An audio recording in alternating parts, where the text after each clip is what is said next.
Hola a todos y a todas. Soy Isabel Ferreira y creadora de este proyecto, ¿no? Brasil Secuestrado, junto a Eduardo Bonito, que está aquí a mi lado, pilotando el Zoom. Y estamos transmitiendo al vivo desde el Antic Teatre, que podéis ver aquí, que está vacío a causa de la pandemia, y para el Festival Grec de Barcelona, para la programación online del Grec. Y hoy es el día de Alice Ripoll y de la compañía REC, que es de Río de Janeiro, y que estaba programada justamente para estar en este festival, en el Festival Grec, con la obra Acordo, pero que fue cancelado a causa del COVID y por la imposibilidad que tienen las personas de Brasil de viajar fuera del país. En sustitución a la obra que tenían que presentar, Alice y su compañía realizaron esta videocreación que vamos a ver ahora, que se llama Sobre preguntas, vergüenzas y cicatrices. Y esto será los próximos 20 minutos y después volveremos para tener una conversación con los artistas y después y enseguida con nuestros dos invitados de hoy, que son el coreógrafo y bailarín de São Paulo, Rui Moreira, y el periodista y escritor Bernardo Gutiérrez. De la compañía REC nos acompañarán también en la mesa redonda de después Alice Ripoll, Rómulo Galvão y Alan Ferreira. Y hoy, que es como la última mesa redonda de Brasil Secuestrado, hoy nos queremos concentrar en las luces que podemos ver en Brasil, aun en estos momentos de pesadilla, ¿no? En estos momentos difíciles. O sea, todavía podemos ver que espacios de resistencia fortaleciéndose y que nos señalan como algunos caminos de esperanza, ¿no?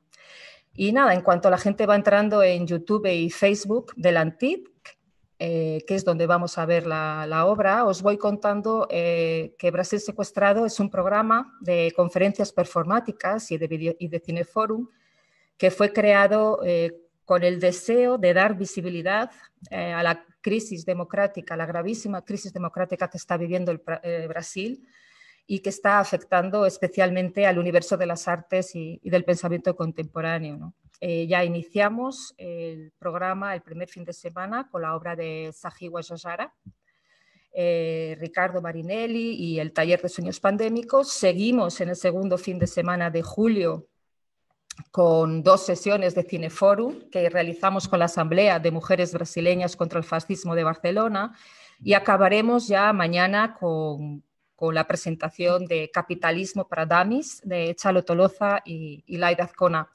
Y os recordamos que todas las obras las podéis ver en la web y las redes sociales del Teatre Antic hasta el fin del Festival Grec. Y nada, y ahora ya pasamos a ver sobre preguntas, vergüenzas y cicatrices, y volvemos después en unos 20 minutos a continuar con la mesa redonda.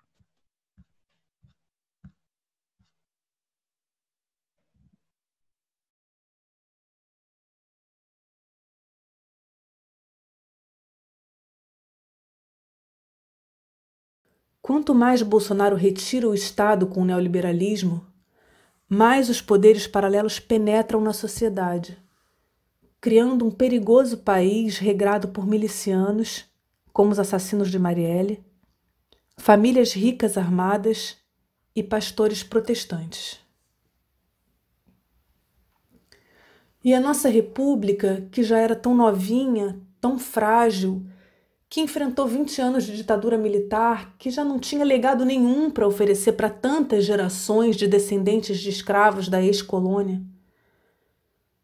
Como conversar sobre onda fascista de Bolsonaro com os dançarinos do meu grupo? Esse último ano novo que minha mãe foi passar o ano novo em Copacabana comigo, né?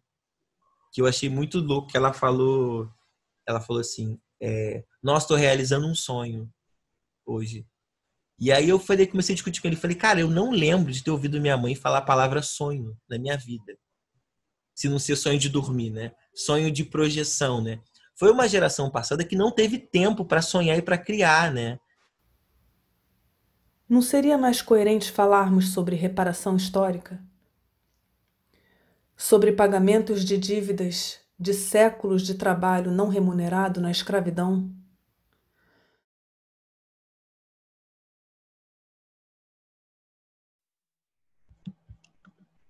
Hola, hola, aquí estamos ya de vuelta en más una sesión de Brasil secuestrado desde el Antic Teatre para la programación online del Festival Grec de Barcelona. Y comenzamos la mesa redonda de hoy dedicada a los espacios de resistencia que continúan, que siguen fortaleciéndose a pesar de la declaración de guerra constante del gobierno Bolsonaro contra la democracia. Y vamos a comenzar conversando con tres de los artistas de la obra que acabamos de ver. Alice Ripoll, que es coreógrafa, directora de las compañías de danza REC y la compañía Suave, las dos de Río de Janeiro, y también con dos de los intérpretes creadores de la compañía REC, que es Alan Ferreira y Rómulo Galvão, y que juntos investigan esta fusión que ellos hacen entre la danza contemporánea y las nuevas danzas urbanas de las favelas cariocas. Y bueno, pues quería comentaros, ¿no?, que hemos visto ahora en el vídeo esta conversación entre vosotros, ¿no?, en donde como tela de fondo usáis las imágenes de la obra Acordo, que es justamente la obra que estaríais presentando aquí al vivo, en Barcelona, si no fuera por el COVID, ¿no?, que estaríais presentando estos días. Y tanto en esa conversación, en el vídeo, como en la propia obra, lo que aparece una y otra vez son estos reflejos de la desigualdad brutal, ¿no?, que marca tanto a Brasil y en general y a Río de Janeiro, ¿no?, en particular, dejando todas esas vergüenzas y cicatrices y todas esas preguntas, ¿no?, que estáis planteando, ¿no?, en la obra. Y que imagino que son las preguntas que vienen atravesando la compañía en estos 13 años, ¿no?, que lleváis trabajando. Y ahí os quería, bueno, pues invitar a que nos contarais un poco cómo fueron los inicios, cómo fue hace 13 años, cómo comenzasteis con esta aventura, ¿no?, que sigue hoy en día.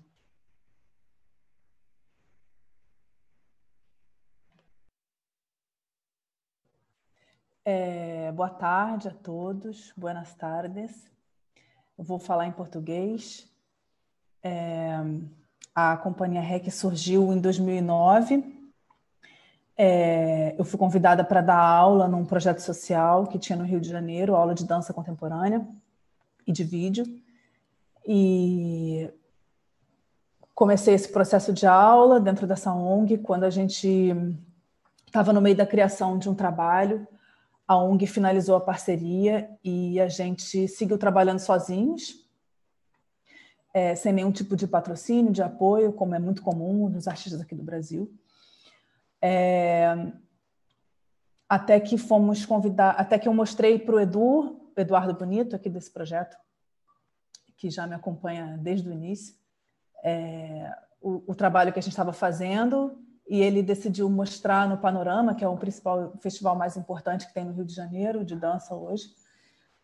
E foi assim que a gente começou e não paramos mais de criar. Nesses anos todos já temos 5 espetáculos e sempre trabalhando assim, com muita resistência, com muito pouco apoio. Te voy a traducir así rapidito antes de que se me olvide todo. Nada, decías, Alice, que la compañía surgió en 2009 a partir de un taller, de unas clases que diste de danza contemporánea para una ONG y después de que acabó el apoyo de esta ONG decidiste seguir por motu propio, sin dinero, decidisteis seguir trabajando y creando hasta que presentasteis el proyecto a Eduardo a Eduardo Bonito, que es el que nos está pilotando hoy el Zoom, que era en ese momento director del Festival Panorama, y que ahí, bueno, pues ahí yo creo que hicisteis el estreno, ¿verdad?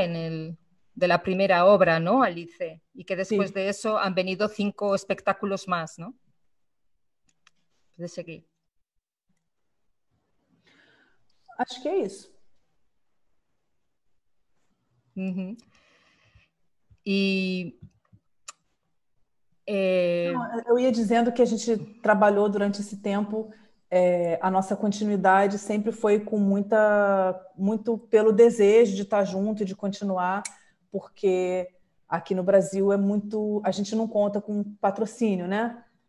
Então a gente trabalhou com apoios esporádicos, muito poucos, e a companhia foi se modificando, né? Saíram algumas pessoas, entraram outras.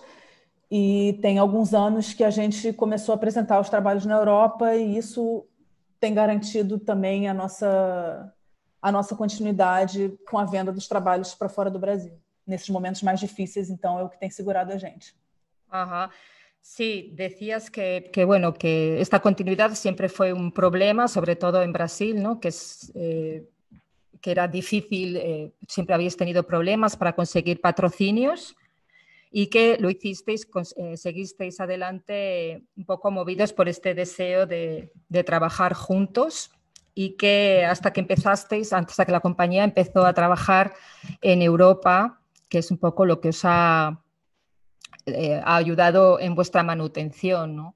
Yo quería hablar de esto también, de cómo veis, o sea, desde la creación de la compañía, ya son muchas presentaciones en Brasil y también muchas presentaciones en algunos de los festivales más importantes de danza de Europa, que son justamente lo que vemos, ¿no? En las imágenes de Acordo, que estuviste grabando, ¿no? Con tu móvil. O sea, lo que hemos visto en el vídeo son no sé cuántos festivales, más o menos deben estar ahí, que aparecen en las imágenes varios, ¿no? Pero bueno, yo quería aprovechar esto como un poco para que me contarais, ¿no? ¿Cómo veis esta diferencia de reconocimiento, ¿no? Creo que hace poco que habéis recibido un premio en Francia. Y al mismo tiempo, o sea, teníais que estar aquí, vais a estar en otros festivales, y cuando al mismo tiempo en Brasil se está viviendo como todo lo que yo llamaría de proyecto, ¿no? Que es un proyecto de destrucción de las políticas culturales y de las instituciones que han mantenido la cultura y que tanto ha costado mantener, ¿no? Que tanto ha costado crear y mantener, ¿no? ¿Cómo lleváis esa diferencia de reconocimiento y también esa situación, ¿no? De destrucción? Vou deixar para os meninos responderem. Quer falar, Alan? Oi, eu sou Alan, intérprete criador da companhia REC. Também faço assistência e direção na outra companhia da Alice, na Companhia Suave. E respondendo a pergunta, inicialmente foi meio chocante, né? Essa diferença de quantidade de oportunidade de cada cidadezinha na Europa tem uma programação de trabalhos de dança ou de teatro do mundo inteiro, sabe? E no Brasil a gente sua aqui para ter oportunidades nos grandes centros, às vezes é difícil, e imagino em cada cidadezinha do interior, né, ter essa possibilidade de assistir e também de circular, o artista circular, né, por dentro do Brasil, desses vários Brasis que existem aí, com a nossa diversidade cultural tão rica e tão diversificada. E aí a gente foi, pensando num ponto positivo, começou a trabalhar, conversar bastante, né? Não trabalhar, conversar bastante como é que a gente pode fazer para trazer um pouco dessa pluralidade da Europa, né? Dessas novas experiências os lugares que precisam mais, que estão próximos da gente, que estão precarizados, e para a nossa preparação também, se instrumentalizar para poder estar circulando, né? Que não é fácil também chegar assim. Sí, Alan, decías, ¿no? Que, bueno, te has presentado diciendo que eres intérprete creador en la compañía Heki, pero que también haces la asistencia de dirección en la otra compañía en la que trabajáis, que es la compañía Suave. Y hablas que inicialmente fue bastante chocante esta diferencia de cómo vosotros, bueno, llegasteis a conocer un montón de ¿no? de ciudades mínimas, de ciudades pequeñas en Europa que sí conseguían tener un espacio de programación de calidad, con artistas muchas veces con artistas de todo el mundo. Y luego ese contraste con Brasil, en donde se necesita, como has dicho, sudar mucho, ¿no? Para conseguir circular. Y cómo vosotros os concentrasteis también en lo positivo y en cómo llevar esas nuevas experiencias, todas esas experiencias que fuisteis cogiendo en Europa y cómo llevarlas a vuestros espacios, que muchas veces son espacios precarizados en Brasil. Sim, e conversando sobre, a gente sempre conversa sobre isso, né? Como é que faz para fazer essa ponte entre a Europa e o Brasil, quando a gente está apresentando lá, né? E muitas vezes espaços europeus ou pessoas conhecem muitos trabalhos brasileiros, mais trabalhos brasileiros até do que nós brasileiros temos possibilidades, porque um festival às vezes tem uma companhia do Amazonas, uma companhia de São Paulo, uma companhia do Rio Grande do Sul, e nós aqui no Brasil a gente não consegue ter essa circulação, né? Então, não sei se Rômulo e Alice me ajudem. Eso es muy interesante, Alan, lo que has dicho, que es bastante chocante, ¿no? También cómo te has encontrado que muchas veces habéis encontrado gente en Europa que conoce más obras, más compañías, más artistas de la escena contemporánea brasileña que los propios brasileños. Y eso siempre es por esta falta de circulación, ¿no? Dentro de Brasil, que bueno, Brasil entendiendo también que es un continente casi, ¿no? Un espacio grande y tal. E continuando, por exemplo, a importância do investimento público, né, nas artes, em todos os setores, educação. A companhia, por exemplo, é fruto disso. Nós ensaiamos por muitos anos no Centro Coreográfico da cidade do Rio de Janeiro, que é um espaço público para artistas que não têm condições de ter uma sala de ensaio, de pagar uma sala de ensaio ou de ter um espaço. E a gente sempre pensa muito como é que faz para essa troca de que a Europa consome tanto, né, a arte brasileira, e todos nós gostamos tanto e achamos muito importante, de como fazer essa ponte de não só consumir, né, de como é que faz a volta também. Uhum. E a gente tem alguns exemplos disso. Sí, déjame solo decir, ¿no? Que has hablado también de la importancia de la inversión pública en cultura, has hablado del la importancia del Centro Coreográfico de Río de Janeiro, que os daba, ¿no? Que daba oportunidad de espacios y equipamiento a compañías, artistas que no tenían las condiciones para pagar ese alquiler, y estabas hablando de cómo... Lo último no te he entendido muy bien, Alan, de cómo en Europa estão consumindo... Acho que você tinha começado a falar disso, né? Habías comenzado a hablar de cómo la Europa consume tanto arte, cómo les gusta tanto el arte brasileño, pero que estáis pensando cómo podría ser un camino de ida y vuelta, no solo consumir, era esto. ¿Podéis hablar, Alice, Rómulo, Alan? Sim, mais no sentido como falar, dos festivais.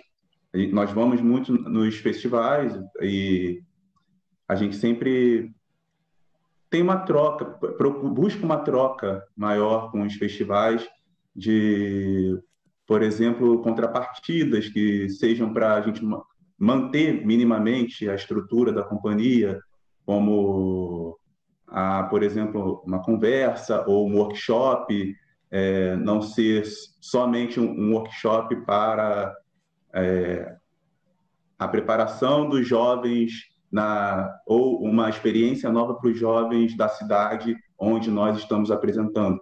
Que esse workshop, de repente, a gente receba algum subsídio para dar um workshop aqui no Brasil sobre dança contemporânea ou sobre as nossas experiências também para os próprios bailarinos, que muitas vezes não têm a opção de experimentar todos os estilos de dança que querem ou que podem, e para outras ONGs ou possibilidades.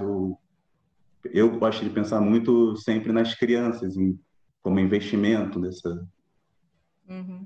Sí, decías que siempre estáis pensando esto, ¿no? De aprovechar la buena recepción que tiene la compañía en Europa y vuestra presencia en grandes festivales europeos, aprovechar las contrapartidas que ellos pueden ofrecer a nivel, tanto para mantener a la compañía, para la manutención de la compañía, como para crear otro tipo de espacios, de experiencias, tanto allá, con la gente de allá, como en Brasil, ¿no? Y pensando también en los niños, ¿no? En la infancia. Yo, hay una, cambiando un poco de... yendo un poquito a la obra, ¿no? Había una frase que habéis dicho de un cantante y una persona importante en la cultura brasileña, que es Emicida, y que dice algo así, ¿no?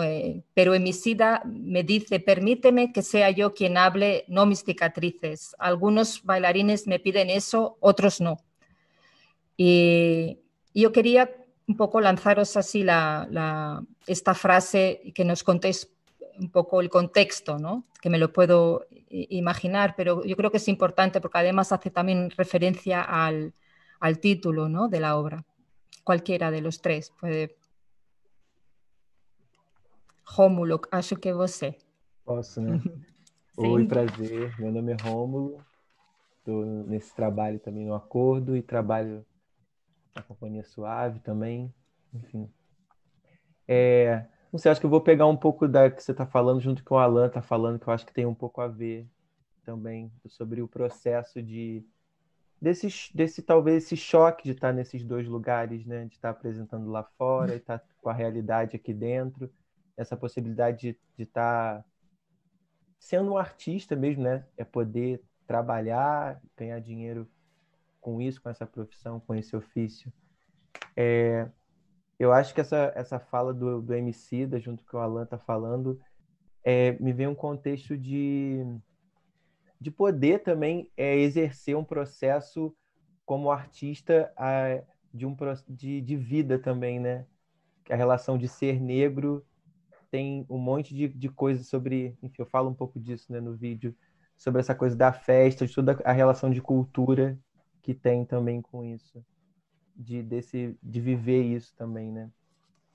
Além de falar só da dor, que é também viver aqui, né? Tem toda a relação das experiências de ser humano, né? Porque eu acho que às vezes isso fica um pouco sobreposto sobre a relação de ser negro, assim, numa narrativa, às vezes, né? Geral, assim, né? Como se o negro também não pudesse ser um artista, né? Ele só é negro, assim, essa possibilidade de o negro ser humano. Eu acho que tem esa dimensión. Sí, bueno, te has presentado y hablado que así como Alan, de la misma manera que Alan, también trabajas como un intérprete creador en las dos compañías, en Suave y GEC, y hablabas también de ese choque de las dos realidades. Y en relación a lo que decía Emicida, has hecho referencia a una parte de esta conversación que tenías con Alice, en el que hablabas del celebrar, ¿no? De celebrar la vida y celebrar el arte, de celebrar la posibilidad de, siendo negro, poderte dedicar a lo que te gusta, a crear, a ser artista y no solo encuadrarte en los dolores de ser negro. No sé si lo he explicado bien, Rómulo, iría por ahí, lo que hayas podido... Acho que a gente está no caminho. Sí, vale. Sí, sí. Dime, sim. Não, eu acho que tem uma coisa muito forte que eu acho que eu tenho acreditado, assim, pelas conversas com os meus pais, que a nossa geração é uma geração de tomada de consciência sobre, não sei se tomada de consciência, né? Talvez a possibilidade de conseguir discutir junto com a tomada de consciência do racismo mesmo, né? Que a gente enfrenta, né? E isso, de alguma forma, é muito importante, mas que isso também não pode ficar... Essa questão não pode reduzir também o ser humano na dimensão da potência que é um artista, né? Eu acho que isso tem que ser falado, isso tem que ser discutido, mas eu acho que quando o Emicida fala um pouco disso, é um pouco, não sei, para mim, isso bate também, é muito pessoal, desse processo subjetivo, né? Que o negro também não pode ser um clichê, né? Eu acho que tem uma relação quase de uma abertura de subjetividade quando se fala de um negro, de um ser humano, assim, né? Que é muita subjetividade, são muitas experiências. Não dá para falar de favela com uma relação como um bloco, não dá para falar de comunidade. Eu acho que é isso, tem que chegar perto, tem que... Sobre essa coisa do vídeo, né? Não é uma coisa a ser desvendada, é uma pessoa a ser ouvida com 1000 questões, 1000 complexidades, 1000 necessidades, né? 1000 potências. Sí. Sí, decías que en el propio vídeo, ¿no? Hablas un poco sobre tus padres y decías ahora también cómo para ti es fuerte esa conversación con tus padres y cómo esto te hace ver que tu generación ha tenido, sí, la oportunidad de aprenderse, de vivirse, de aprenderse como un sujeto político, pero que siguiendo a Emicida, ese proceso subjetivo no podemos encuadrarlo, limitarlo a un cliché, ¿no? Al cliché de ser negro, de lo que todos entendemos, ¿no? Es el cliché de ser negro, que no se puede simplificar el discurso, ¿no? Limitarlo a un bloque sin entender las complejidades y las diversidades que hay en todo ello, ¿no? Sim. Porque tem uma relação, às vezes, das pessoas perguntarem, né? Sei lá, alguém vir me perguntar, né? Tipo, mas como é que eu faço sobre alguma atitude racista, né? Não dá para eu responder sobre isso, né? Esse lugar da representatividade é muito importante, mas ele também traz problemas sobre isso, né? É sobre o que cada trauma cada um sofreu e como a gente conversa com isso muito pequeno e muito... Enfim, sem diminuir a relação da importância das políticas públicas de representatividade também, mas a importância de cada ser humano, assim, no mundo, né? Eu acho que é um pouco disso. Sí. Hablas, no sé si lo he entendido muy bien, pero que eso te coloca siempre, estas cuestiones, ¿no? Colocan ante esta disyuntiva de qué hacer, como la cuestión de la representatividad, de que es importante, pero también no podemos... Como quizá no hay que pensar que vas a tener las respuestas, todas las respuestas en tu entorno ¿no? A lo que hay que hacer ante una situación racista, entendiendo que cada uno carga en sí, ¿no? Todo un mundo, cada uno carga sus traumas y sus cuestiones. Gracias, Rómulo. Yo...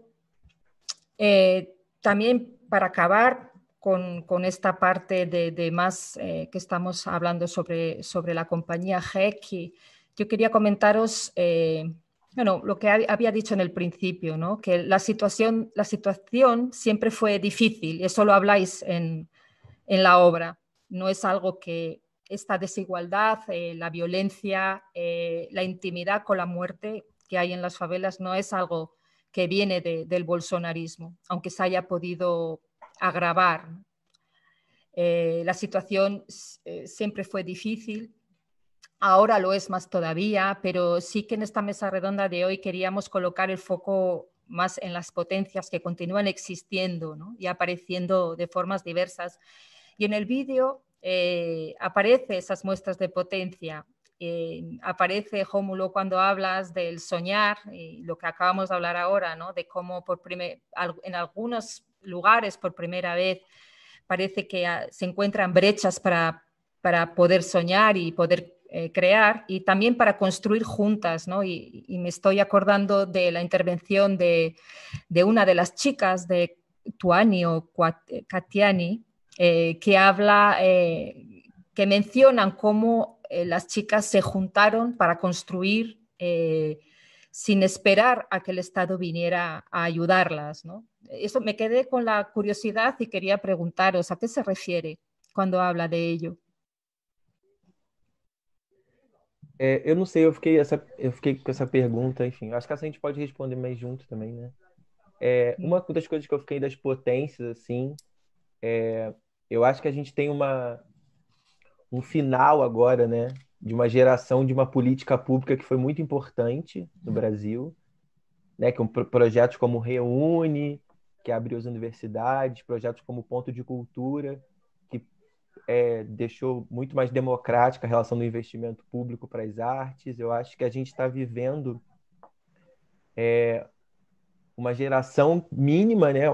Poucas pessoas que conseguiram aproveitar muito disso também, e estão muito a fim de trabalhar e pensar junto, né? E estão se comunicando com outras pessoas e querendo aquecer para mover junto, assim, né?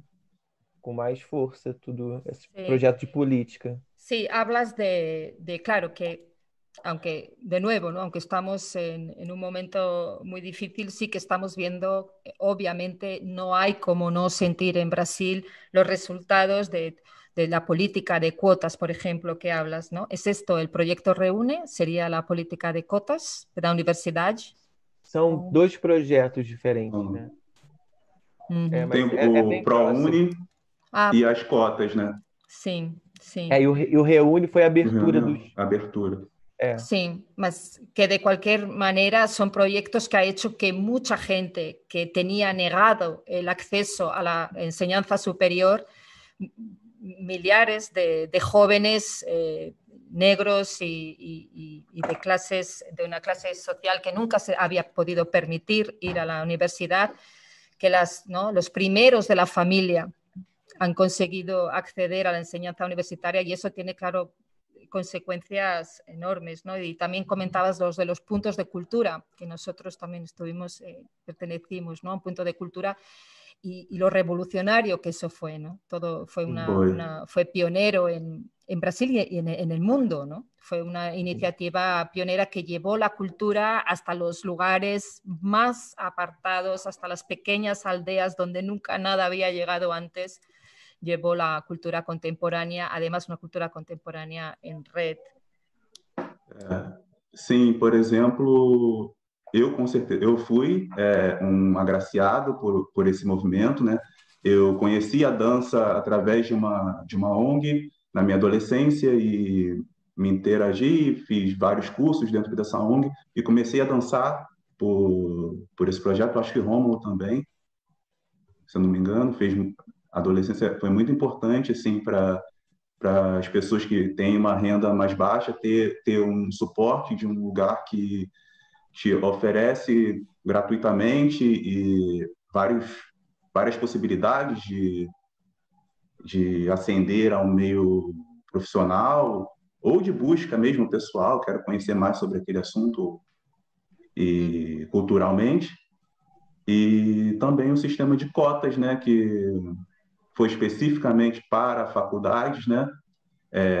Até então, até hoje não tem essa separação, né? As cotas são específicas quando o adolescente termina o ensino médio e entra, e sempre se tem essa discussão, né? É muito difícil ainda hoje convencer muita gente de que é importante esse movimento, mesmo pessoas pobres e que seriam beneficiadas por esse movimento, porque se é vendido muito no Brasil que as pessoas têm que conseguir as coisas por mérito próprio, sem ajuda de ninguém, sabe? E é um pensamento que tem uma hierarquia, Sí. que é completa. Sí, estabas diciendo que te sientes muy agraciado, tú en tu caso, Alan, y crees que también fue el mismo caso de Jómulo, porque vosotros tuvisteis la oportunidad de acercarse a uno de estos movimientos. Cuando hablas de esta ONG es de un punto de cultura, en tu caso son de puntos de cultura. Puntos de cultura, que ahí es donde vosotros comenzasteis a bailar y que fue muy importante en vuestra vida tener estos espacios que fueron creados para personas de baja renta, que daban oportunidades de poder realizar una búsqueda profesional, pero también personal, ¿no? de abrirse a otras experiencias, ¿no? Que antes estaban vedadas, y hablabas de cómo esto ha sido algo difícil de que entre en la conciencia de los brasileños, ¿no? Del imaginario popular, esta cuestión de la meritocracia, ¿no? La cuestión de que no todo el que quiere lo consigue, sino que hay unas cuestiones estructurales que tienen que ser corregidas, por ejemplo, por el sistema de cuotas, ¿no? que hablabas. No sé si alguno, Alice, no sé si quieres contarlo, el caso de no sé si que estaba hablando las chicas en el vídeo. A história da Tuane, ela é moradora do Complexo do Alemão, né? E ela construiu uma escola de balé lá. Ela é bailarina e construiu uma escola sozinha, com as alunas, né? Sem nenhum tipo de suporte governamental. A escola está lá funcionando, já passaram muitas crianças. É um projeto maravilhoso. Eu queria falar mais um pouquinho sobre a questão do Emicida, só para a gente fechar. Quer traduzir isso? Sí, solo estabas diciendo que lo que ella habla en el vídeo de Tuani es que ellas se juntaron para construir una escuela de ballet, por la que han pasado luego muchas... Era en el complejo de Alemán, do Alemão, en Río, ¿no? En el centro de Río. Sí, Alice, dime. Não, é que eu fiquei pensando, a gente estava conversando outro dia sobre lá o começo da Companhia REC, né? Sim. A gente, assim, de todos os espetáculos que a gente criou, o acordo, esse que aparece no vídeo, ele é o único espetáculo que tem um cunho político mais forte e de denúncia, né? Porque também a gente foi provocado, né, para fazer isso, como eu conto no vídeo, né? E eu acho que uma coisa que marcou muito o início do grupo foi que justamente quando a gente começou, eu estava querendo experimentar coisas de dança contemporânea, os meninos também, e a gente, por exemplo, os primeiros trabalhos eram muito voltados para contato e improvisação, por exemplo. E eu acho que muitas pessoas, quando iam assistir o grupo, pela foto, por ver os meninos, elas achavam que elas iam ver alguma coisa de hip hop ou referente à cultura negra, que claro que está ali, porque eles estão ali, né? Eles carregam, cada um carrega a sua história, o seu passado, mas isso, assim, um pouco ingenuamente, não era o que a gente estava tratando naquele momento. Até porque o assunto, eu acho que tem o fato, né? A gente estava se perguntando, o assunto não estava tão em pauta e, ao mesmo tempo, também a gente tinha liberdade para falar de outras coisas, né? E eu acho que isso é um pouco, assim, pensando um pouco na fala do Emicida, agora a gente construiu essa obra, que eu acho que foi muito importante nesse momento, eu acho que a gente tocou questões muito importantes com esse trabalho, mas que a gente possa lutar pela liberdade de poder denunciar, né? E também de poder falar do que quiser, como o Rômulo estava falando. Cada pessoa tem a sua subjetividade, as suas questões, né? A gente estava conversando um pouco sobre essa questão das conquistas dos movimentos identitários, que são tão importantes, né? Mas, ao mesmo tempo, as ciladas, né? Que é você, por exemplo, você é mulher, então agora você conquista um lugar onde você não tinha, mas você fala só sobre feminismo, tá? Não fala muito sobre outra coisa, não. A mesma coisa acontece, acho que, com outras minorias, claro, no sentido político, né? Não no Sí, cuando estás hablando, ¿no? De que cuando iniciasteis la compañía, en los inicios era mucho investigación formal, contacto, improvisación, hip hop, y que esta obra que aparece como tela de fondo, que es Acordo. Es la primera obra que tiene un cuño político explícito, ¿no? que habla de política. Y dices que es un asunto que fue muy importante esta obra, que toca asuntos muy importantes como es la violencia, ¿no? contra el pueblo negro, pero que en el principio vosotros estabais interesados por otras cuestiones y crees que eso es importante también mantener, ¿no?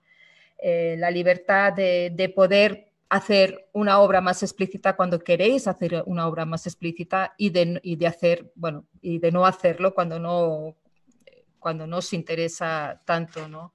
Sí, que hacerlo. también se fue revolucionario cuando el público miraba la obra pensando, voy a ver una cosa de hip hop, Sí, pero sí, no era. sí, Era iba a decir. Isso também foi importante naquele momento. Sí, sí, es también, claro, cuando has dicho que la gente en las primeras obras, hasta llegar a Acordo, eran obras en que la gente cuando veía la foto y veía que era una compañía formada por jóvenes negros, esperaba que iba a haber una obra de hip hop o se esperaba que fuese a hablar la obra de la cultura negra, ¿no? Y que no era así. Y que eso era importante también, ¿no? Romper con los clichés que estaba hablando antes Rómulo, ¿no? Y también hablas de que hemos comentado de la importancia por ejemplo, de la universidad, de ese acceso más democrático de la universidad, pero también es importante hablar de las trampas que siempre hay, ¿no? en todo. Y que quizá una de las trampas de los discursos más politizados, más identitarios, que se puede caer en la trampa de una verse obligada a hablar de ciertas cosas, si es mujer, de hablar de ser mujer, si es negro, de hablar de ser negro, ¿no? Toda la cuestión de esa obligación o incluso de censura, ¿no? O autocensura. Não, era isso, de só poder falar, né? Não só ser obrigado a falar, mas só poder falar daquilo, né? Sim, a gente vai te dar um espaço aqui, mas você só faz um trabalho voltado para isso. Também tem isso, né? Sim. Claro que, enfim, esses assuntos são todos muito complexos e a gente sabe da importância de se poder ganhar voz para fazer as denúncias que precisam ser feitas, né? Sí, sí, claro, que sabemos, es un tema complejo, pero sabemos que es importante tener esa voz para hacer las denuncias que tienen que ser hechas. No sé si queréis, Rómulo y Alain, añadir alguna cosa más o ya, si queréis, abrimos para Bernardo y para Hui. Y bueno, que os sintáis en cualquier momento, os sintáis con libertad de poder entrar y responder. Só queria finalizar, meio que fazendo um link para a entrada deles, né? Sobre o tópico que eu toco no vídeo sobre a entrada na universidade, né? E eu queria fazer a ligação com fascismo, né? Sobre esse tema, que muita gente defende, que todo mundo defende, né? Claramente, é óbvio que por reparações históricas, que a maioria da população não consegue entrar na faculdade, mas muita gente defende o contrário, né? Que é para conseguir entrar na faculdade porque estudou, foi o melhor da sua turma e por mérito próprio conseguiu, mas tem um ponto muito importante nessa política pública que foi adotada nos últimos anos e agora foi quase que encerrada pelo Bolsonaro, que é a possibilidade dos povos se comunicarem. As cotas não são só um meio de reparação histórica, também são um meio de entrelaçamento do povo brasileiro, poderem conviver em todos os ambientes. Hoje, no Brasil, é muito difícil ainda você ver médicos negros, engenheiros negros, piloto de avião negro, sabe? São coisas muito difíceis e essas possibilidades não abaixou o nível de excelência das universidades públicas, elevou o nível das faculdades, porque as faculdades se pluralizaram, né? Houve uma mistura, uma troca de informações muito maior, e isso é rico para o Brasil, né? Isso não é rico só para o povo negro, só para o pobre, para o índio. Sí, sí. Decías, Alan, que querías acabar con un tema que es un tema muy importante, que tocas justamente en la conversación que tienes con Alice en el vídeo, y que es en relación a la entrada en la universidad, ¿no? La cuestión de las cuotas, en que mucha gente apoya, y apoya muchas veces porque entendemos que es una vía de reparación histórica, pero dices que no es únicamente por reparación histórica, sino que también se trata de una política pública muy importante porque crea espacios de convivencia entre grupos de gente que nunca habían tenido la oportunidad de poder conversar entre ellos, ¿no? Y que eso, bueno, y hablas de que todavía, que bueno, que es algo que todavía tiene que seguir mejorándose, a pesar de que ha dado muchos buenos frutos, tiene que seguir mejorando porque todavía es difícil ver en Brasil al día de hoy médicos, ingenieros o pilotos de avión. Y con eso creo que podemos ya pasar. Parece que se cierra muy bien esta primera parte de la mesa, y ya quería presentaros a Rui Morera. Es coreógrafo y director de la compañía Rui Morera, y es una persona muy ligada a la historia de la danza contemporánea en Brasil. Fue intérprete durante muchos años de una de las grandes compañías brasileñas, que es el Grupo Corpo de Belo Horizonte. Y también creo que fue en el Ballet de San Paulo, ¿no, Rui? Que estuviste también, y en otros, ¿no? Cisne Negro y tal. Y también eres investigador de la cultura y ¿no? de la cultura negra también. Creo que estuviste varios años también, ¿no? En el Festival de Arte Negro de Belo Horizonte. Por su lado también tenemos a Bernardo, que es periodista, escritor, activista de las redes, que ha vivido también muchos años en Brasil, y ha escrito muchas crónicas de la realidad brasileña para diversos medios de comunicación de España y del mundo. Y muchas de esas crónicas, justamente las que escribió durante 2013 y 2014, las acaba de publicar en un libro que se llama Saudades de Junio, Saudades de Junio, en donde habla de lo que pasó, ¿no? En estos 2 años tan intensos, en donde Brasil tuvo su propia... ¿no? Siguió la estela del 15M o de Occupy Wall Street o la Primavera Árabe. Y bueno, teníamos un interés de traer este libro, Bernardo, también esta cuestión a esta conversación, porque estos años de revuelta, de tomadas de las calles, de politización, creo que tuvo un impacto. Yo, desde mi experiencia, ¿no? También estuve muchos años, creo que son 15, 16 años como tú, que pasé en Brasil, en Río de Janeiro.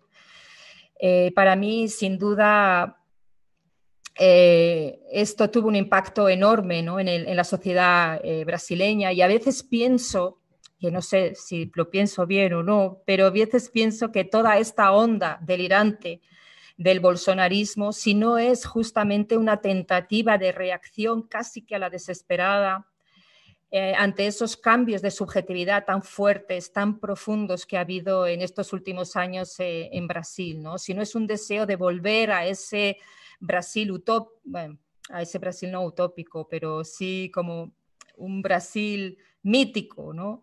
Un pasado en donde existía una supuesta paz social, ¿no? En donde las mujeres y los negros y los pobres y la gente LGTBI aceptaban dócilmente su lugar en la sociedad sin protestar, ¿no? Y bueno, tú y yo hemos vivido, y vosotros también, y Rui también, los Alan y Jómulo seguro que también, ¿no? Antes de 2013, las manifestaciones que yo vi o viví difícilmente pasaban de 100, 200 personas, ¿no? y luego esto todo cambiado, ¿no? No sé qué pensáis, quizá, no sé si empezar por Juí, Bernardo, el que quiera que empiece, como ve, no sé, ¿os parece que tiene algo de realidad esto que estoy diciendo? Si no es el bolsonarismo una reacción ante esa potencia que hubo en los últimos años, esos cambios radicales, muchos de ellos ocurridos también por las políticas públicas que se implantaron desde la izquierda.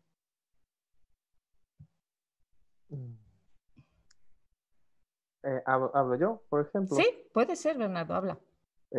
Bueno, ok. Yo creo justo el último matiz que haces es muy bueno, porque ahí está claro que las políticas públicas de los dos, sobre todo los dos primeros, los dos mandatos de Lula, que continuó en parte en Dilma, pero se desvaneció un poco. Creo que hubo políticas que se han comentado acá muy potentes, de cotas, de puntos de cultura, cultura digital. Tenés Gilberto Gil como ministro, yo tuve la suerte de entrevistarle en el momento álgido cuando él era ministro, todo lo que es el fórum de Porto Alegre, ¿no? Hubo ahí el altermundismo en el que Brasil tenía un papel bastante destacado, esta especie de diálogo entre políticas públicas, gobiernos, que fueron sumándose a Lula, ¿no? Desde Argentina, Bolivia, Ecuador, y estos movimientos, o sea, había como una ola inconclusa, yo creo, en Brasil, de este movimiento altermundista, que creo que en Europa se llamaba más antiglobalización. Y cuando llega la crisis del 2008 al mundo y a Europa, a Brasil no llega la crisis, ¿no? Es la marolinha de la que hablaba Lula, ¿no? Una olita, no llegó la crisis, seguía en el ciclo del foro de Porto Alegre, de la construcción de políticas públicas. Y luego para mí las revueltas de junio de 2013, que curiosamente estuvieron convocadas inicialmente por el movimiento Pase Libre, que es un movimiento que surgió en el año 2005 en Porto Alegre, en el Fórum. Yo estaba en aquella edición de Porto Alegre, y fue trabajando desde el autonomismo y las periferias. Entonces, bueno, este ciclo inconcluso de las luchas anteriores y políticas públicas, yo creo que junio, en lo que sobrevivió a junio, yo pienso que es la gente quería más, quería radicalizar. Por ejemplo, Dilma, en aquel momento teníamos a Marco Feliciano como secretario de Derechos Humanos, un pastor evangélico horroroso. Estaba construyéndose Belo Monte, nula sensibilidad indígena y ambiental. Gilberto Gil salió del gobierno Lula por estar en contra de la política ambiental. O sea, había muchas cosas que sobre todo los más jóvenes querían más participación, más democracia, más todos los espacios que se habían construido. Entonces, en cierto sentido, fue un momento confuso. Es verdad que hubo como una semana muy extraña en la que los medios comenzaron a apoyar las protestas contra Dilma, pero una semana después desaparecieron, ¿no? Los coxinhas, los pijos, la gente. Y todo lo que ocurrió durante aquel año, solo por citar algunas cositas muy rápidamente, por ejemplo, acordémonos de Cadeu Amarildo, desapareció un obrero negro de la favela Rocinha en Río de Janeiro. Yo recuerdo que bajó un mojo de ceo, la favela bajó a Leblon, donde estaba la casa del gobernador de Río, Sérgio Cabral. Había una ocupación llamada Ocupa Cabral. Cabral acabó cayendo. Recuerdo muy bien la llegada del Papa a Río de Janeiro con la Marcha das Bruxas, que era una evolución de la Marcha das Vagias. O sea, tenía ahí un embrión feminista del cuerpo súper fuerte. Casi todas las cámaras municipales, Belo Horizonte, la más potente, se ocupó con dinámicas horizontales, totalmente inclusivas. O sea, hubo algo muy disruptivo y muy potente que de alguna manera impugnaban al giro al centro de Dilma, creo, porque estaba un poco ahí continuando algunas políticas públicas sin duda, pero otras como que no se atrevía, estaban en la bonanza económica. Y por el otro lado, hubo movimientos como muy potentes. Por ejemplo, yo edité un libro sobre todo gente de Sao Paulo, donde yo vivía en la época, y cuando lo presentamos, que hicimos el esfuerzo de presentarlo con movimientos históricos populares vinculados al PT para que entendieran todo lo que había ocurrido con otras dinámicas, sobre todo más horizontales y con menos grandes líderes, una persona dijo, porque junio no hubo prácticamente nada vinculado a los negros. Y bueno, justamente en el libro que editamos habíamos invitado a Tamira Tâmara, do Complexo do Alemão, que escribió un capítulo llamado Junho Preto, favelados ocupando espacio público, que contaba una serie de actividades desde el Complexo do Alemão, y hablaba de Amarildo, del Farofaso, cómo ocupaba la playa de Ipanema. Pero bueno, hubo diferentes sensibilidades. En aquel libro que editamos con apoyo de la Friedrich Foundation de Sao Paulo, nos esforzamos mucho en relatos crudos, en el sentido, Maranhão, ocuparon la Cámara, la Asamblea durante un mes, BH, entonces eran relatos de colectivos y gente sobre el territorio. Entonces, bueno, yo pienso que sí, estoy bastante de acuerdo en general, como esta reacción de las derechas, de la élite brasilera, del bolsonarismo totalmente lunático, de rebobinar, de querer rebobinar, no solo hasta antes de junio, hasta antes de Lula, como si no hubiera pasado nada, ¿no? Como no queremos ver de nuevo. Hay una de las películas de estos años más que a mí más me gustó, la de ¿Qué hora se la volta? ¿A qué hora se ya vuelve? Que cuenta la historia de una cotista del Nordeste que estudia en la universidad, entra en la FAO, la prestigiosa Universidad Urbanismo de Sao Paulo, mientras elige una familia rica no entra. Entonces, eso de encontrarse viendo en un museo de Europa, y hubo muchos artículos muy horribles de la élite brasilera de ya no vale la pena ir al Museo del Prado a Madrid o a Londres porque te encuentras a tu pedrero, a quien contratas en tu casa, ¿no? Entonces, bueno, ahí yo pienso que sí, estoy de acuerdo, no sé qué piensa Rui, pero de que quieren rebobinar y que ha habido un proceso subjetivo muy fuerte que arrancó con el lulismo y continuó con una serie de movimientos muy diferentes y muy potentes que para mí no tienen nada que ver con las protestas de derecha y ultraderecha que empezaron a ser fuertes en 2015, como 2 años después de junio.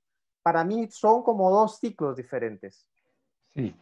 Sí, seguro ¿No? son... Me extendí demasiado. No, seguro que son ciclos distintos. Bueno,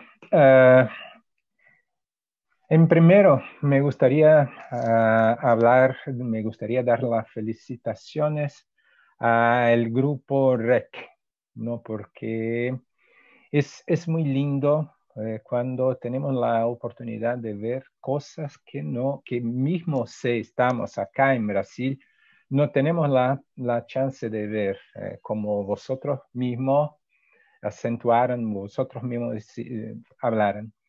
Y cuando Bernardo habla y hace este cuadro muy interesante que habla de situaciones que se pasaron en Brasil, se conecta en directo a su performance, porque es muy importante y me quedo muy feliz de ver cuando la danza se coloca los cuerpos que danzan, que bailan, se colocan a disposición de hablar de algo que viven, ¿no? Que no están lejos de su vida y movimiento, ¿no? Es un poco lo que Bernardo está diciendo, porque, por ejemplo, en este momento, lo que entendíamos como democracia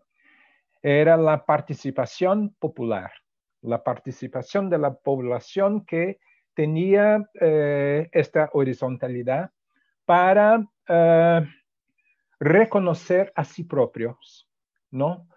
Fuera un momento muy intenso que la gente, que la población negra, que la población, todas las poblaciones indígenas, tuvieron la oportunidad de hablar de sí propio, de sus propias situaciones, ¿no? Esto fuera enorme para Brasil. Esto fuera un salto inmenso para la nación brasileña, No por la idea de los momentos anteriores que tenían las dictaduras diciendo, tú es esto, se queda siendo esto. No, esto podemos, nosotros tuvimos la oportunidad de respirar y de hablar de situaciones, no solamente las belas situaciones, pero las malas situaciones, ¿no? Por esto es muy interesante también cuando Bernardo, que ha vivido en Brasil, ¿no? Sabe que Brasil tiene una situación que es un poco dura porque es un poco xenofóbico, ¿no? Que habla, que no acepta muy bien las cosas que vienen de afuera, ¿no? Porque esto siempre se crea una situación exótica se establece una situación un poco exótica cuando tiene alguien que viene de otro sitio y que percibe lo que estamos haciendo y habla. Para nosotros es un shock, ¿no? Y es interesante porque Bernardo, que es medio brasileño, medio español, y cuando hablamos español estamos hablando de europeo, ¿no? Estamos hablando de una gente que ha colonizado, que ha creado muchas situaciones de un pensamiento que es hegemónico, ¿no? Que habla que no hay otros pensamientos. Entonces, esta situación de colonizados hace un poco con que la compañía, ese trabajo que están haciendo, es un trabajo de descolonización, ¿no?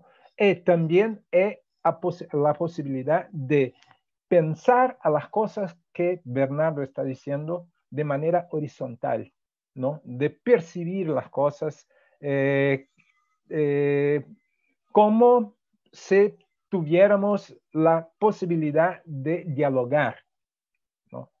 Me gustaría hablar una cosita que es una sensación.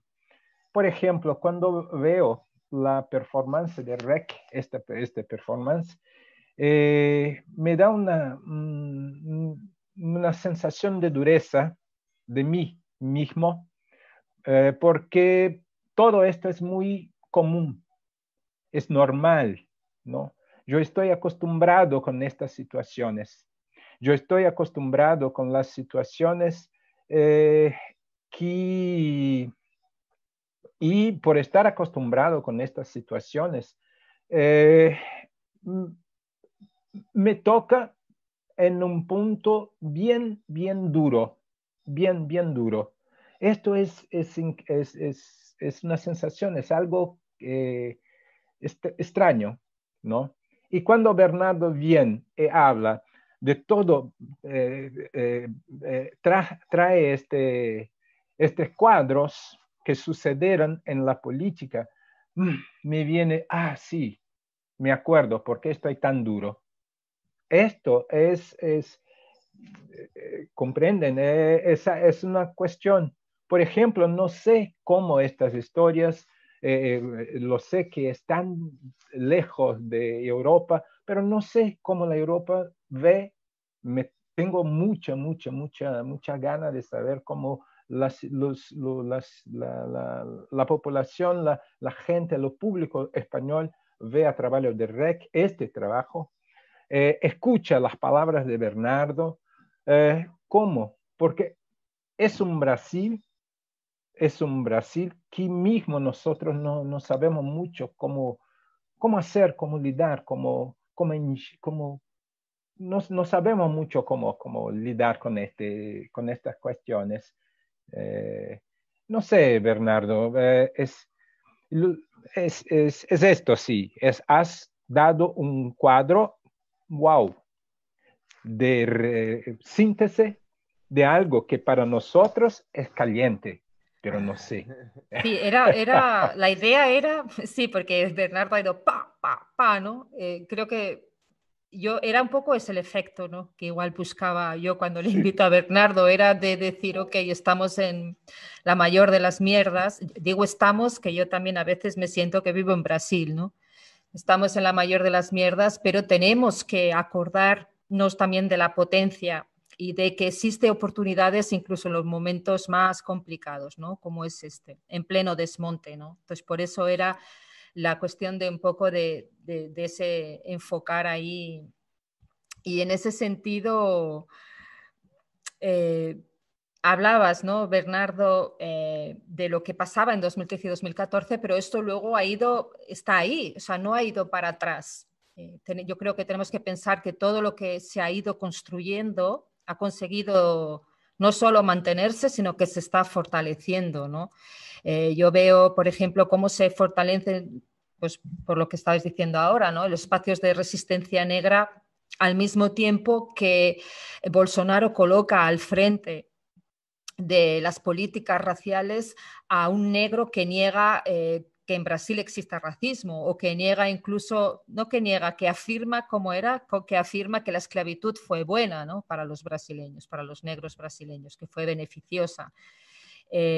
O espacios, veo cómo se multiplican los espacios de resistencia del feminismo como un campo de conocimiento fortísimo, de una manera muy fuerte, sobre todo en las personas más jóvenes, ¿no? Hombres y mujeres, al mismo tiempo que la ministra de Asuntos de la Mujer, que es una pastora evangélica, predica que las mujeres tienen que aceptar su lugar subalterno, ¿no? O esta frase tan feliz de que las mujeres tienen que, más anecdótica, pero bueno, que las mujeres tienen que vestir rosa y los hombres tienen que vestir azul, ¿no? Esto está pasando al mismo tiempo, ¿no? Y ahí vemos como una situación de mucha polarización que ahí, Rui, sí que creo que nos es difícil de entender desde fuera, ¿no? Cómo se puede vivir en esta, que es algo como casi esquizofrénico, ¿no? ¿Cómo veis esa... Alan, Jómulo, Alice, si queréis también intervenir en algún momento, cómo veis esta situación de polarización? ¿Y cómo la veis en el contexto que estamos ahora, en el que yo creo que ya se están preparando las precandidaturas, las candidaturas municipales a las elecciones municipales en todo Brasil en noviembre de 2018? Estos espacios de resistencia. Me refiero, por ejemplo, a que yo creo que ayer recibí la noticia de que el Instituto Marielle Franco acaba de lanzar una plataforma, PANE, creo que es la plataforma antirracista para las elecciones. Creo que se está haciendo todo un movimiento para que se dé más dinero a los candidatos negros, etcétera, ¿no? ¿Cómo sí. veis? ¿Esta polarización nos va a llevar a que puede llevarnos a... O sea, bueno, os dejo que respondáis, ¿no? Mejor. Sí, lo creo que estamos con mucha presión, ¿no? Hay estamos... Es increíble esto, porque 70% de la población se dice que es necesario cambiar el momento. Pero lo creo que tenemos que, antes de cambiar, tenemos que comprender mejor el momento. Tenemos que percibir cómo, qué son las cosas que han creado el momento, ¿no? Por ejemplo, los chicos, Alan, Rómulo, hablan muy bien de las cotas en las universidades, ¿no? La universidad es la educación en Brasil, ¿no? Necesita, sí, de un cambio, porque mismo con las cotas, hasta hoy no tiene realmente dentro de las universidades una abordaje más amplia sobre en la institución educación, ¿no? ¿Qué necesitamos cambiar? ¿Qué necesitamos cambiar? Estas preguntas son también puntos de esperanza, porque estamos como se dije, estamos viendo muy claramente que necesitamos cambios. ¿Y qué cambios son estos? Necesitamos que los parlamentarios, que la gente que representa políticamente, no sean los más importantes. Estamos percibiendo que la sociedad es más importante que todo. Y tiene la fuerza de la república, la fuerza democrática, y que puede hacer cosas, ¿no? Estas son las esperanzas. Estamos por presión que nos quedando más fuertes, pero no es tan naif así. Tenemos que entender mejor la fuerza, de dónde viene la fuerza. No sé. Sí, ahí aprovecho saber ese de dónde viene la fuerza para... hay un trechito, hay un texto final en el libro de Bernardo que habla de esa posible fuerza. Él habla de un posible, de la necesidad que tenemos de una danza-movimiento, de un movimiento-danza, y me pareció curioso, ¿no? Como estamos en un contexto de danza y estamos hablando con una compañía de danza, me pareció muy curioso la manera que eligió Bernardo de acabar su libro, donde nos decía que básicamente que más que grandes discursos, quizá lo que necesitamos es necesitamos gestos, necesitamos danzas, pequeñas danzas, ¿no? Os lo voy a leer a ver qué os parece y seguimos por ahí. Dice que, más o menos, ¿no? Dice que aunque el momento de bailar un posible fuera Bolsonaro puede estar todavía lejos, puede estar ainda longe, tenemos que estar listos, ¿no? Porque en cualquier momento puede surgir aquello que detona, ¿no? El detonante de esa danza-movimiento. Algún factor internacional, algún factor dentro de Brasil, ¿no? Y él dice que más que los argumentos contra el gobierno, más que un lema perfecto o una frente democrática mega articulada y definitiva, quizá el pueblo necesita una primera danza, un pagode, un enredo, un axé, algo bien poppy, para que esa danza se extienda por todo Brasil. Una melodía básica que acepte todos los estilos, o forró, sertanejo, funk carioca, tecno, hockey, un baile multitudinario habitado por cuerpos, un deseo de vida más grande que el miedo, un sí proposicional que apague poco a poco el destructivo no de los últimos tiempos.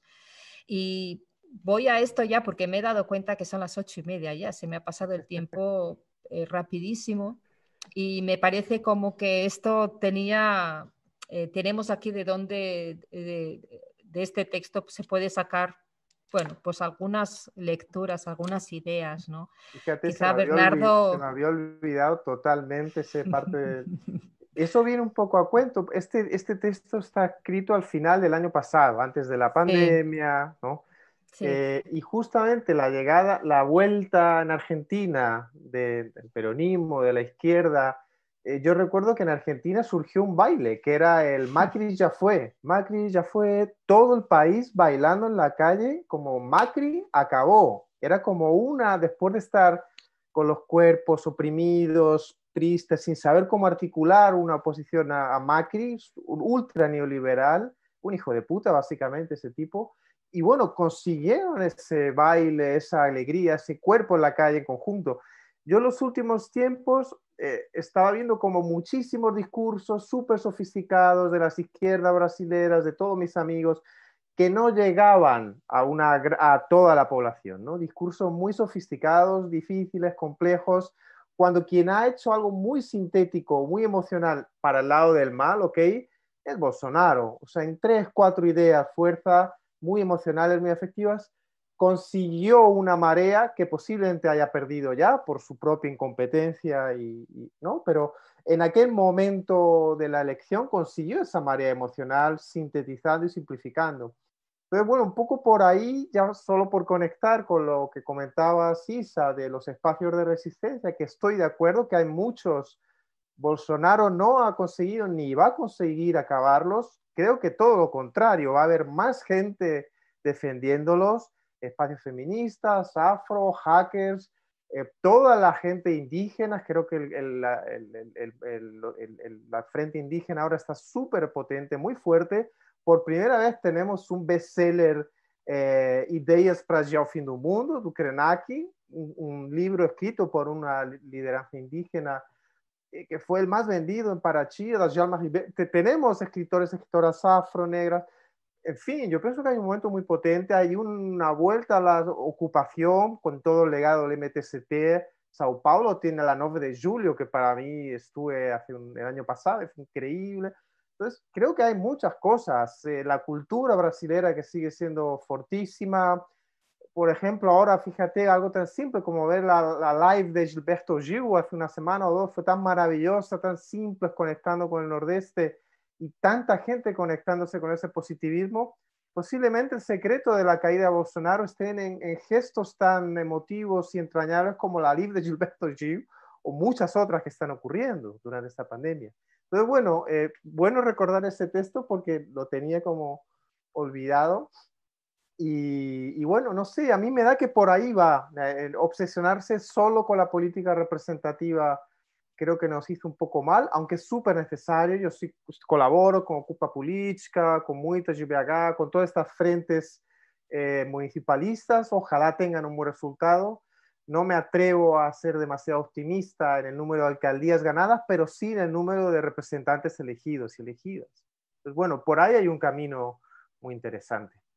Sí, yo estoy de acuerdo contigo y es gracioso porque ayer hablando con Hui, hablando un poquito, ¿no?, del día de hoy, el propio Hui habla del cuerpo, de la importancia del cuerpo, ¿no? Y ahí que me vino el final de tu libro. Digo, mira, los dos por su lado están hablando de algo para mí que es muy importante, que es poner el cuerpo, o sea, ir más allá de los discursos, ir más allá del politiqueo y colocar el cuerpo en juego, ¿no? Una Y, de y, y, la, las... y la alegría en fin, aquello que nos mueve, ¿no? Que mueve el espíritu que mueve la democracia, ¿no? Al fin y al cabo, que es quizá la manera de desactivar el campo autoritario que se ha ido construyendo estos últimos años, ¿no? Y solo para acabar, y te doy el paso, y tú hablabas, ¿no?, también de este movimiento de libera el futuro, ¿no?, que yo creo que los dos, Bernardo y tú también, habéis estado siguiendo y que me parece tan importante, ¿no?, en estos momentos. Y no, solamente para decir que el libro de Krenak, ¿no?, habla que una de las buenas ideas, estrategias para adiar el fin del mundo es creer en la gente que danza, que baila y que canta, que baila y que canta. Esto es increíble, porque esto es esencial, ¿no? No sé, vosotros, Alan, Jómulo, Alicia, que estáis ahí, tan caladinhos, no sé si vosotros queréis comentar alguna cosa. Esto resuena, ¿cómo resuena, ¿no?, lo que estamos hablando de vosotros que trabajáis con el cuerpo, ¿no?, así como lo hace Hui también. Não, eu concordo. Eu acho que quando fala nessa relação do corpo, da dança, e nessa até essa não sofisticação, mas essa preocupação do discurso sofisticado, né? O quanto ele, para onde ele vai e com quem que a gente quer falar, né? Eu acho que isso tem uma importância muito grande. É uma discussão muito forte no nosso trabalho também. Sim. De como ele chega para cada um, porque para quem que a gente está precisando falar e conversar, né? E quando tem um movimento dentro da academia também, que às vezes o assunto fica tão sofisticado que ele fica só naquela bolha também, né? Como é que a gente consegue fazer o trânsito para mais, né? Sí, eso lo hablabas justamente ahí, Rómulo, yo creo que es en el inicio, ¿no?, del vídeo, cuando hablas cómo a veces las personas no están instrumentalizadas, no tienen los instrumentos siquiera para hablar de sí mismos como agente político, ¿no? Hablabas ahora que estabas, bueno, pues que te resonaba esta idea de preocuparte por conseguir crear un discurso que no sea tan sofisticado como a veces se ve en la academia, ¿no? Esa sofisticación que nos separa de aquello que queremos decir, ¿no? De colocar a E la gente. Sí, Alan, sí. também acho que é importante a gente reconhecer como por exemplo, o grupo ali político do Bolsonaro conseguiu fazer isso e a gente tem que reconhecer como ele fez isso e lutar contra isso, né? Como ele faz a confusão na nossa cabeça como povo brasileiro, de que eu vou botar um ministro do meio ambiente que apoia o desmatamento. E aí a gente tem que reconhecer que ele está fazendo isso para conhecer, para confundir o povo, para as pessoas ficarem, poxa, mas... E ninguém conseguir conversar, e ninguém conseguir se entender, e a gente reconhecer isso e lutar contra isso e pressionar sempre até ele perder essas forças, né? E sí, parece que tudo está junto. Sí, a ver, Alan, si no sé si te he entendido bien, pero lo que dices es que también te parece que es importante reconocer los mecanismos que están usando desde el gobierno Bolsonaro, que tiene una manera muy peculiar, ¿no?, de hacer política, que es como en esa antipolítica, que es la política de la confusión, donde nada, todo puede ser y no puede ser al mismo tiempo, lo que te lleva casi, no sé qué pensaréis vosotros también, Juy y Bernardo, casi a una parálisis, porque al final no sabes, o sea, escapas del mundo que conoces, que conocemos, que conseguimos entender y te lleva a un mundo de delirio en donde a veces te quedas, ¿no? Juegan con esa parálisis, ¿no, Bernardo? Yo creo que hay... Só finalizando, falando ainda da simplicidade, né? É que é tão simples o discurso e nem é falado, né? Fica no imaginário e aí chega na população que está desprovida desse conhecimento, né? E ele consegue chegar lá nessa pessoa pela mensagem que ele manda, colocando um profissional, um não profissional, né? Um profissional para o mal daquela área, sabe? Sí, Alan habla de cómo esa simplicidad tiene una eficacia enorme, ¿no?, para llegar a las personas, que ha conseguido llegar a la gente, que al final es la gente, o sea, son 57 millones, ¿no?, que votaron a Bolsonaro, que eso es un poco lo que nos explota la cabeza, ¿no?, que decíamos antes, que no se consigue entender desde fuera, ¿no? Es el triunfo, ¿no?, de esa estrategia. Bernardo, estás sin voz. Ahora sí. No, yo pienso, resumiendo, yendo rápido, como que combina este caos, esta confusión de mentir constantemente, generar mentiras, fake news, y ahí es donde entramos toda la gente de los movimientos, las izquierdas, y estamos ahí peleándonos, si esto es mentira, esto no. Al mismo tiempo, simplifica 3, 4, 5 mensajes mucho, llega a millones de personas, y en medio de ese caos opera, ¿no? Y destruye todo.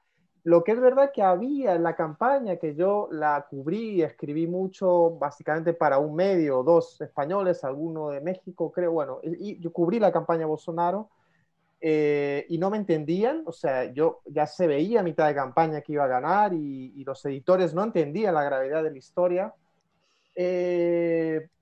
Bueno, en fin, ahí en ese momento de la campaña, yo no compartí en redes un vídeo que me encontré de Ceará, que era una fiesta en la calle con banderas brasileras amarillas, todo el mundo bailando, y cuando vi ese vídeo dije, carajo, hemos perdido. O sea, porque no solo había odio en el lado bolsonarista, había ilusión, había alegría, había entusiasmo, y luego muchos se han arrepentido, se han dado cuenta que era fake, que era mentira, que este tipo es un desastre.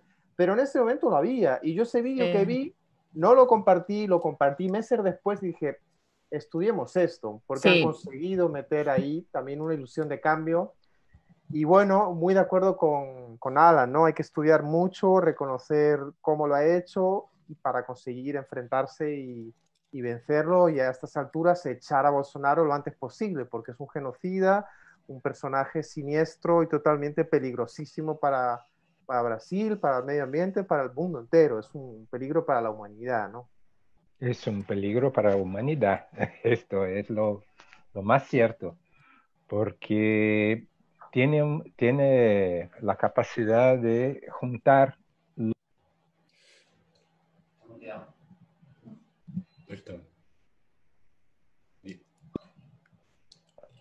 Tiene la capacidad de juntar lo que es de más terrible en su lado. Pero es esto. Lo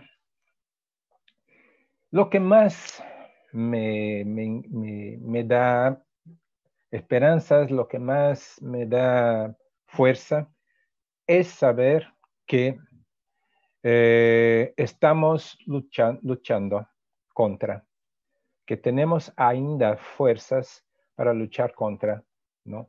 Estamos, son muchas las personas que hablamos, muchos son los trabajos, muchos son los creadores, muchos son las personas que están ganando más conciencia sobre sus condiciones de ciudadano, no sé cómo habla en español, ciudadano, de ciudadano, que tenemos nuestros directos antes o juntos con los deberes sociales, ¿no? Esto es muy importante, es un momento de cambio, estamos en más una oportunidad de cambiar el Brasil, pero no solamente Brasil, estamos en un momento donde cuando pegamos al evento de George Floyd, cuando pegamos los movimientos anti-racismo, antifascismo del mundo, vamos a ver que estamos en cambio de paradigmas, de situaciones que van que necesitamos cambiar para seguir en el mundo, ¿no? Sabemos, como tuvimos en la historia, personalidades como la de Bolsonaro, que son terribles, pero aprendemos mucho con esto. Y tenemos que buscar ese momento para concentrar aprendizados, para hacer con que podamos continuar vivos, continuar bailando, continuar cantando, continuar sonriendo, continuar la vida. Necesitamos de esto, ¿no? Es necesario. Bueno, Rui, yo creo que con esto voy a coger tus frases que me parece que son perfectas para acabar, porque se trata de eso, se trata de ver las oportunidades también y centrarnos en ellas. Y nada, quería daros las gracias a todos y a ti también, a Alice, a Alan, a Jómulo, a Bernardo y a Jui, también a Eduardo, que está aquí a mi lado, aunque no se ve, a Dani, Nuria, a los técnicos, a Lidia, que está ahí en Montpellier también asistiéndonos, y a la gente que nos ha visto. Y nada, deciros que mañana volvemos, mañana es el último día, a las 7 también, siempre en el Facebook del Antic Teatre, y esa vez con Chalo Toloza y Laida Azcona y una obra que se llama Capitalismo para Dummies, y ahí luego tendremos una pequeñita conversación, y con esto acabamos Brasil secuestrado en el Festival Grec. Y nada, pues muchísimas gracias, y ahora ya vamos a poner la viñeta, y si os quedáis ahí, en un minutito volvemos a hablar ya entre nosotros, y una vez acabada la transmisión. Gracias.